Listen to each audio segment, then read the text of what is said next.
So once upon a time, high on the top of a snow-capped mountain, a river was born. And the river started as a trickle, but pretty soon became a gush and started to flow. And the river loved nothing more than flowing faster and stronger.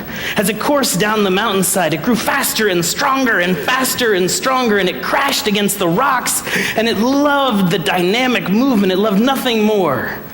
And it kept going and faster and stronger until all of a sudden, when what seemed like absolutely no time at all, it smashed up against a desert. And it was confused, but when it stopped and looked back, it remembered that it actually had seen some of the vegetation change along the way, and it had a vague memory of this happening. But it was frustrated because it knew it wanted to move. The river flung itself again into the desert, and still nothing. It was powerless against it, so it moved back up the mountain and figured it would get a good head of steam. And with all the strength it could muster, it flowed and flowed down, and still it smashed into the desert and couldn't move any farther. So it grew a little bit frustrated with its predicament, and sitting there knowing that all its purpose, all its being, I crash, I flow, I'm a river, I gush.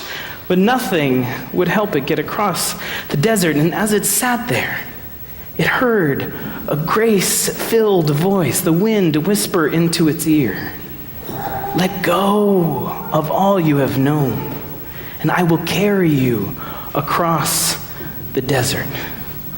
And this was frightening for the river, because the river was pretty comfortable in its ways, pretty excited about gushing and crashing, and pretty comfortable.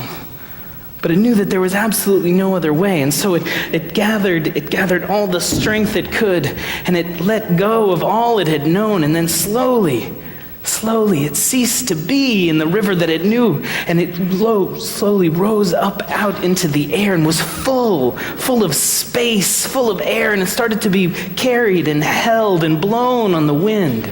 And it moved across the desert, and the river felt the most expansive, incredible, grace-filled perfection feeling that it ever felt. And sure enough, on the other side of the desert, it fell. It fell and fell and fell, and more pieces of itself came back into being, but it was new. It had been loved and held and transformed, and it flowed again, but was never, ever the same. Amen. So we'll invite you to rise.